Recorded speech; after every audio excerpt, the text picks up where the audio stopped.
같은 원인으로 5천만 원을 426일이 아니라 526일, 626일에 소진했어도 무조건 90일의 면책기간은 발생하는 건데요. 사실 기존보다 좋아졌다고는 하지만 만약 같은 원인으로 장기간 입원을 하게 되면 무조건 90일 면책기간이 생길 수 있다는 건 약간의 아쉬움이 남는 것 같습니다.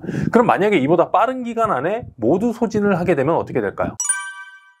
안녕하세요. 보험은 쉽고 깊게 알려드리는 헤이보험입니다. 여러분들 실손보험 청구 한 번쯤 해보셨나요? 민간보험 중에 가장 많은 분들이 가입하고 있을 실손의료비 보험이 있다면 아마 한두 번쯤은 보험금 청구를 해보셨을 거라고 생각하는데요. 거의 대부분의 질병이나 상해에 대한 보장이 가능하기 때문에 병원에 다녀오면 실비 청구는 당연하다고 생각합니다. 근데 이렇게 당연한 실손보험 청구가 만약 거절이 된다면 어떨까요? 실제로 이렇게 보험금 지급이 거절되는 사례들을 꽤 많이 접할 수 있게 되는데요. 물론 이 사례는 케이스가 아주 다양합니다. 고지 의무와 관련한 사항이 있을 수 있고 가입한 보험 상품의 기준에 따라서도 지급이 거절되곤 하는데요. 근데 이런 모든 것들을 하나하나 다 따져가며 보험을 가입하기에는 너무 어려운 게 사실입니다.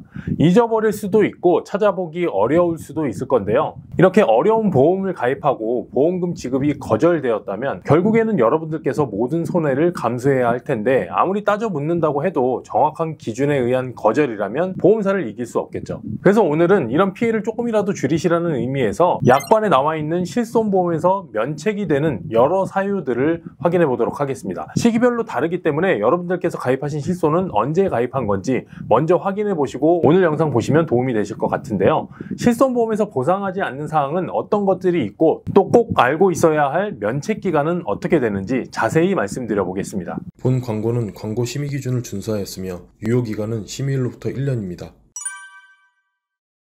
실손보험은 뭐든 다 된다, 안 되는 게 생각보다 많다, 어떻게 생각하시나요?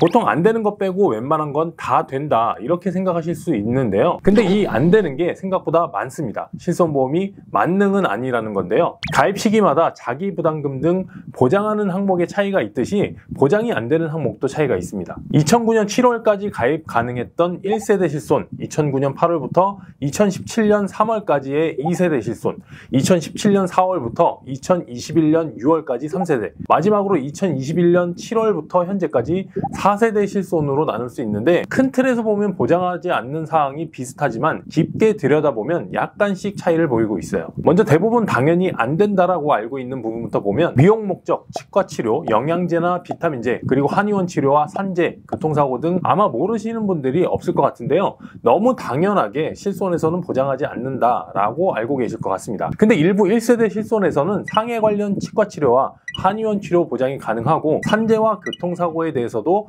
시기별로 보장 비율이 다르지만 일정 부분 보상이 가능하다는 점은 알고 계시면 좋을 것 같아요. 다음, 정신 및 행동장애. 기본적으로 실비에서 보장하지 않는 사항에 속합니다. 근데 역시 모든 실비에서 보상 못 받는 건 아닌데요. 2016년 1월 1일 이후에 급여 항목에 대해서는 보장이 가능하도록 약관이 개정되었습니다. 2세대 실손을 가입하고 계신 일부 고객분들부터 현재의 4세대까지는 보장이 가능한 건데요. 하지만 여전히 급여에만 해당이 되기 때문에 비급여 주사나 약물, 그리고 검사 비용 등은 실손 보상에서 제외됩니다. 다음, 임신과 출산. 당연히 질병으로 분류되지 않기 때문에 보장이 되지 않는 부분 이해가 됩니다. 근데 임신성 당뇨 등의 질병이 동반되는 경우에는 보장이 돼야 한다고 생각할 수 있는데요. 하지만 임신, 출산과 관련된 모든 내용들은 실손에서 보상을 받을 수 없다고 생각해야 하고요. 또 선천성 뇌질환도 보장하지 않는 질병으로 분류가 되어 있는데요. 태아보험 가입을 했다고 해도 일부 실손에서는 보장이 되지 않았는데 2021년 7월 이후에 4세대 실손부터는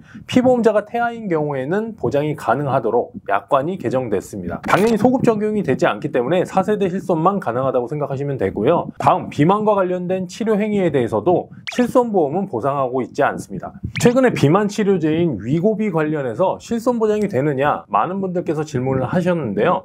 기본적으로 살을 빼기 위한 다이어트 목적으로는 어떤 실손에서도 보상을 하고 있지 않습니다. 다만 당뇨, 고혈압 등 비만 관련 합병증의 치료를 목적으로 처방되는 경우에는 일부 상품에서 보장이 가능할 수 있는데요. 이 부분에 대해서는 의사의 소견이 중요하게 작용하지 않을까 합니다. 아무튼 기본적으로는 보장이 안 된다라고 생각하셔야 하고요. 그리고 요실금 치료 모든 실손에서 보상하지 않습니다. 근데 3세대 이후 실손에서는 질병 코드에 따라서 보장이 가능할 수도 있다는 점 참고하시면 좋을 것 같고요. 직장 또는 항문질환, 치액, 치질 수술에 대해서도 실손보험은 모든 세대에서 보상하지 않는 사항으로 지정하고 있습니다. 치액 수술은 다빈도 수술에서도 항상 상위권에 속하는 아주 흔한 수술 중 하나인데요. 워낙 수술 건수가 많아서일까요? 당연히 가능하다고 생각한 실비에서 보상을 받을 수 없는데, 그나마 다행인 건 2세대 표준화 이후 실비부터는 급여에 해당하는 부분은 보상이 가능하게 바뀌었다는 점이에요. 근데 보통은 급여보다 비급여 비용이 크기 때문에 보상이 가능한 부분은 미미할 수 있다, 이렇게 생각하시는 게 좋을 것 같고요.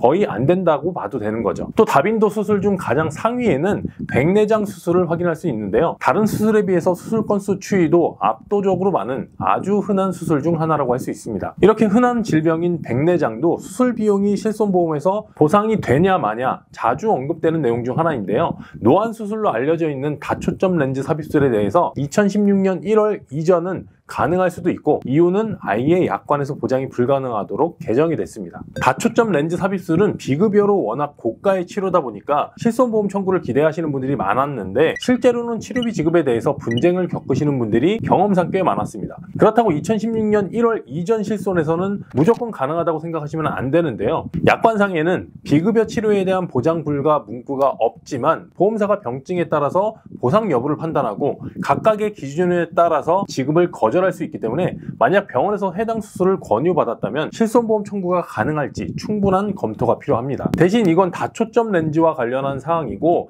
단초점 렌즈는 요양급여에 해당되기 때문에 보장을 받을 수 있다고 생각하시면 될 것 같아요. 여기까지 실손보험에서 보장하지 않는 질병 분류를 확인해 봤는데요. 어떠신가요? 생각보다 많은 부분에서 보상이 되지 않는 것 같은데요. 근데 이렇게 약관에 명시되어 있는 보상하지 않는 사항은 또 있습니다. 바로 면책기간과 관련된 내용인데요. 면책기간이라는 건 일정 기간 동안 보장을 제한하는 내용인데, 보통 암보험과 같은 일반 보장성 보험들은 가입일로부터 보장을 시작하는 기간까지 면책기간이 발생하게 됩니다. 이걸 일부러 피해서 건강검진을 받거나 병원 진료를 받으시는 분들도 있죠. 근데 실손보험은 가입일로부터도 면책기간이 발생할 수 있지만, 입원이나 통원으로 치료를 받게 된 날로부터 면책기간, 보장이 제한되는 기간이 발생하기도 합니다.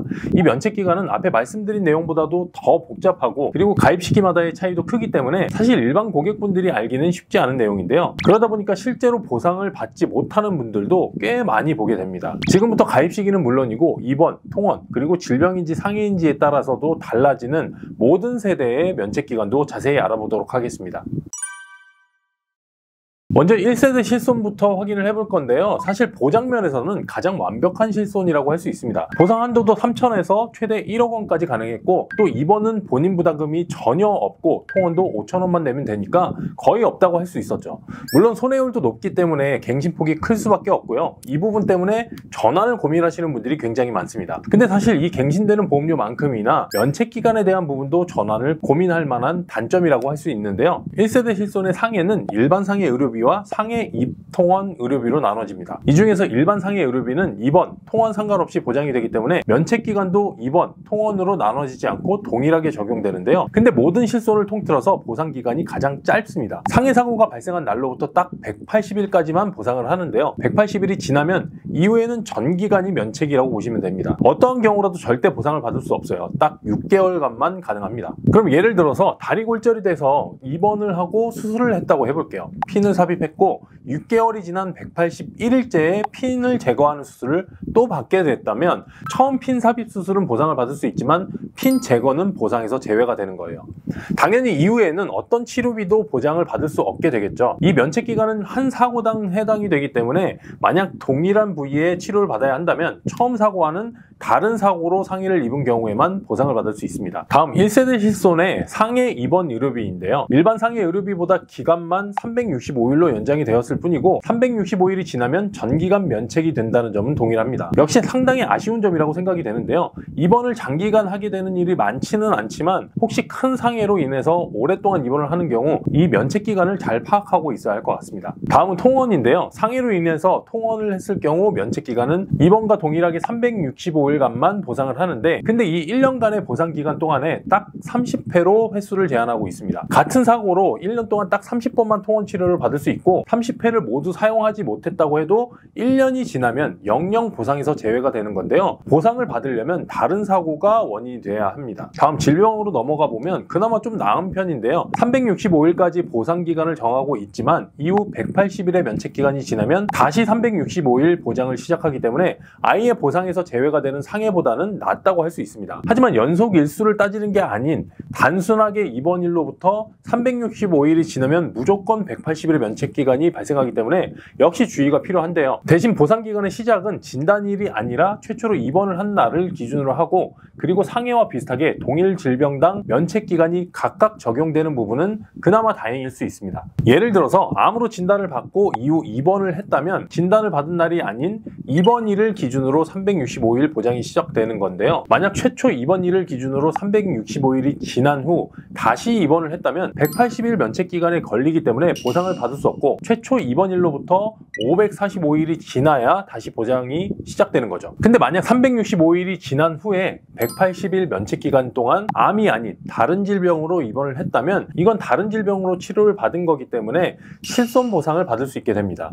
상해는 한 사고당, 질병은 동일 질병당 꼭 기억하시면 좋을 것 같고요. 다음, 질병 통원을 보면 365일 보상 그리고 180일의 면책기간이 발생하고 또다시 365일 보상 동일한데요. 근데 상해 통원 의료비와 마찬가지로 365일 동안 딱 30회 보상만 가능하다는 점을 주의해야 합니다. 1년에 30회 쿠폰을 발급해 준다라는 느낌이라고 해야 할까요? 딱 30번만 가능하기 때문에 뭔가 더 신중하게 통원을 받아야 한다는 생각이 들 수 있는데, 한 가지 중요한 기준이 이 30회 통원은 통원 횟수, 즉 통원을 한 일수를 기준으로 보상하는 게 아니라 청구 횟수를 기준으로 한다는 점이에요. 그럼 같은 원인으로 30회 이상 병원 치료를 받아야 한다면 이 중에서 병원비가 많이 나온 30개를 뽑아서 청구하는 게 그나마 좀 더 보장 금액을 높일 수 있는 방법일 텐데요. 전체적으로 1세대 실손의 면책기간은 아쉬운 모습이지만 잘 파악하고 이용한다면 그나마 손해를 조금은 줄일 수 있지 않을까 생각합니다. 다음은 2세대 실손, 그 중에서도 표준화 1차 확인해 볼 건데요. 2009년 8월에 모든 실손보험의 표준화가 시행됐습니다. 이때 일반 상해 의료비가 사라졌고 질병과 상해 모두 동일한 보상 한도와 본인 부담금 그리고 면책기간의 기준 역시 같아졌습니다. 대신 2세대 실손은 또 1차, 2차, 3차에 걸쳐서 개정이 됐고요. 각각의 면책기간의 차이점이 있어서 여러분들 가입식에 맞춰서 살펴보시면 좋을 것 같아요. 본인 부담금이 발생하게 됐지만 면책기간은 1세대보다 더 좋아졌는데요. 180일이던 면책기간이 365일 보장 후 90일로 줄어들었고, 상해도 동일하게 적용이 되면서 면책기간 이후에는 계속해서 보장이 가능하게 바뀌었습니다. 하지만 어쨌든 면책기간이라는 건 치료 일수와 관계없이 최초의 입원일로부터 무조건 발생하는 거라서 이 면책기간 이내에는 절대 보장을 받지 못하는 부분을 잘 따져야 한다는 점은 기존과 동일할 것 같습니다. 통원 역시 변경이 됐는데 1년 365일에 180회까지 보상을 받을 수 있게 됐고, 이 180회는 365일마다 새롭게 한도가 다시 생겨나도록 바뀌었습니다. 이번에 비해서 통원이 훨씬 더 좋아진 거죠. 1년에 180회를 통원하기는 쉽지 않으니까 면책기간이 거의 없다고 봐도 무방할 것 같은데요. 대신에 180회 보상의 시작일은 치료일이 아니라 계약 해당일이라는 점 참고하시면 좋을 것 같아요. 매년 보험을 가입한 날에 새롭게 180회 한도가 발생합니다. 다음 2013년 4월부터 2015년 12월까지 가입할 수 있었던 표준화 2차 실손인데요. 저는 개인적으로 가장 많은 변화가 있었던 시기가 바로 2013년 4월이라고 생각합니다. 본인 부담금이 상향이 됐는데 이것보다 15년 재가입 주기가 생겼다는 부분이 더 큰 변화인데요. 내가 원하지 않더라도 가입일로부터 15년이 지나면 그때의 실손으로 강제 변경이 되는 내용이에요. 이건 2013년 4월 이후의 실손은 모두 적용이 되는데요. 생각보다 이 재가입 주기를 모르시는 분들이 많은 것 같습니다. 면책기간은 표준화 1차 실손과 기본적인 내용은 동일합니다. 최초 입원일을 기준으로 365일 보장, 그리고 면책기간 90일이 발생하고 다시 365일 보장 똑같은데요. 근데 2014년 4월을 기준으로 해서 한 가지 내용이 더 추가되었습니다. 동일한 상해 또는 질병에 의한 입원이라면 최종 입원의 퇴원일로부터 180일이 경과했을 때 최초 입원한 것과 동일한 기준으로 다시 보상을 한다는 내용이에요. 그러니까 같은 원인으로 입원을 했어도 180일이 지나면 면책기간과 상관없이 다시 보장을 해주겠다, 새로운 질병으로 인정을 해주겠다라는 내용인데요. 제가 앞에 표준화 1차 실손, 면책기간의 아쉬운 점은 같은 질병이나 상해로 인해 연속적인 입원 일수에 따라서 면책기간이 발생하는 게 아니라 최초 입원일로부터 365일이 지나면 무조건 180일, 90일 면책기간이 발생하는 거라고 말씀을 드렸어요. 이게 2014년 4월에 완화가 된 겁니다. 아주 좋은 방향으로 개정이 된 거죠. 2014년 4월이에요. 만약에 2세대 실손을 가입하고 계신 분들이 있으시다면 이 날짜 이전은 적용이 안 되고 이후만 가능한 거니까 2014년 4월 꼭 기억하시면 좋을 것 같고요. 통원은 표준화 1차와 동일하게 365일마다 180회 보상을 받을 수 있습니다. 기준은 계약 해당일, 보험 가입한 날이라고 말씀을 드렸고요. 다음 2세대 표준화 3차는 2016년 1월 이후부터 2017년 3월까지 가입할 수 있었고요. 보장 내용과 15년 재가입 주기 똑같이 적용이 됩니다. 그리고 통원에 대해서도 365일 중 180회 보장되는 면책기간 동일한데요. 근데 이번 의료비의 면책기간이 변경됐습니다. 기존까지는 면책기간의 기준이 말 그대로 기간이었어요. 근데 2016년 1월 이후부터는 금액으로 바뀌게 됐는데요. 5천만 원의 한도를 소진하면 90일의 면책기간이 발생하게 됩니다. 만약에 2025년 6월 1일에 최초 입원을 하고 5천만 원을 전액 소진하는 데까지 426일이 걸렸다면 모두 소진한 2025년 7월 31일부터는 90일의 면책기간이 무조건 발생하게 되는 건데요. 90일이 지나면 다시 5천만 원 한도가 복원이 되는 거죠. 같은 원인으로 5천만 원을 426일이 아니라 526일, 626일에 소진했어도 무조건 90일의 면책기간은 발생하는 건데요. 사실 기존보다 좋아졌다고는 하지만 만약 같은 원인으로 장기간 입원을 하게 되면 무조건 90일 면책기간이 생길 수 있다는 건 약간의 아쉬움이 남는 것 같습니다. 그럼 만약에 이보다 빠른 기간 안에 모두 소진을 하게 되면 어떻게 될까요? 예를 들어서 최초 입원을 하고 153일 만에 5천만 원 한도를 모두 소진했다면 365일까지 남은 기간 212일은 면책기간이 됩니다. 그리고 365일이 지나는 순간 다시 한도는 복원이 되는데요. 물론 5천만 원을 모두 사용하기는 쉽지 않습니다. 하지만 만에 하나라는 게 있기 때문에 한도를 모두 사용하면 무조건 면책기간이 발생한다는 점은 주의하시는 게 좋을 것 같아요. 다음은 3세대 실손인데요. 일명 착한 실손으로 불렸었는데 이유가 있었죠. 3대 비급여인 도수치료, 비급여 주사료, MRI, MRA와 같은 보장 내용을 따로 두고 선택특약으로 분류했다는 점인데요. 손해율이 높은 치료 행위를 따로 분류해서 고객이 직접 선택하게 했고 그러다 보니까 보험료도 저렴해졌습니다. 그래서 이때 실손을 착한 실손이라고 불렀던 거고요. 이 3대 비급여는 본인 부담금도 일반 비급여보다 높은 30%를 부담을 했는데 각각의 보상 한도와 금액을 제한하는 면책사항을 뒀습니다. 2세대의 통원의료비 면책기간과 마찬가지로 치료일이 아닌 계약일을 기준으로 365일마다 한도가 복원되는데요. 도수치료, 증식치료, 체외충격파 치료는 1년 350만 원 이내에서 50회까지 보상을 하고 비급여 주사료는 250만 원 이내 50회 한도, 그리고 MRI나 MRA는 횟수 제한 없이 300만 원 이내에서 보상을 받을 수 있게 제한하고 있습니다. 만약에 한도나 횟수를 모두 사용했다면 최초 계약 해당일이 되는 1년째에 다시 한도가 발생하게 되는데요. 내가 가입한 날짜가 언제인지를 잘 기억해둬야 혹시 발생할 수 있는 빈틈을 잘 메꿀 수 있을 것 같습니다. 물론 50회, 300만 원, 350만 원 한도를 1년 안에 모두 사용하는 건 쉽지는 않겠죠. 4세대 실손은 2021년 7월부터 현재까지 가입할 수 있는데요. 개정 당시에 말이 굉장히 많았었죠. 본인 부담금도 높아지고 재가입 주기는 15년에서 5년으로 짧아졌고요. 그리고 할증 제도도 생기면서 보장 내용에서 많은 부분이 하향됐습니다. 그런데 면책기간은 이때부터 사라졌다라고 얘기할 수 있을 것 같은데요. 입원과 통원에 대해서 동일하게 1년 365일 5천만 원 한도로 변경되었습니다. 여기서 중요한 건 기존의 통원 의료비와 마찬가지로 치료일을 기점으로 하는 게 아니라 계약일을 기준으로 1년마다 계속해서 5천만 원의 한도가 복원된다는 점인데요. 게다가 이 5천만 원은 급여와 비급여 각각 해당이 되기 때문에 최대 1억 원의 보상 한도가 1년마다 새롭게 발생하게 되는 겁니다. 사실상 면책기간이라는 게 사라졌다라고 볼 수 있을 것 같은데요. 단기간에 이렇게 큰 금액을 모두 소진하는 위험은 발생하기 쉽지 않아 보이기 때문이죠.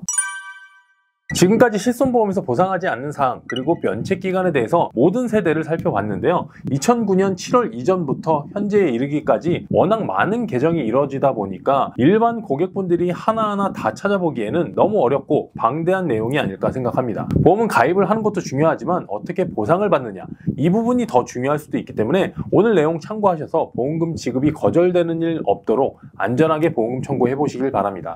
사실 보험금을 받을 일이 없길 바라는 게 더 맞을 것 같네요. 지금까지 헤이보험이었고요. 오늘도 행복하고 건강한 하루 되시길 바랍니다. 감사합니다. 본 광고는 광고 심의 기준을 준수하였으며 유효기간은 심의일로부터 1년입니다.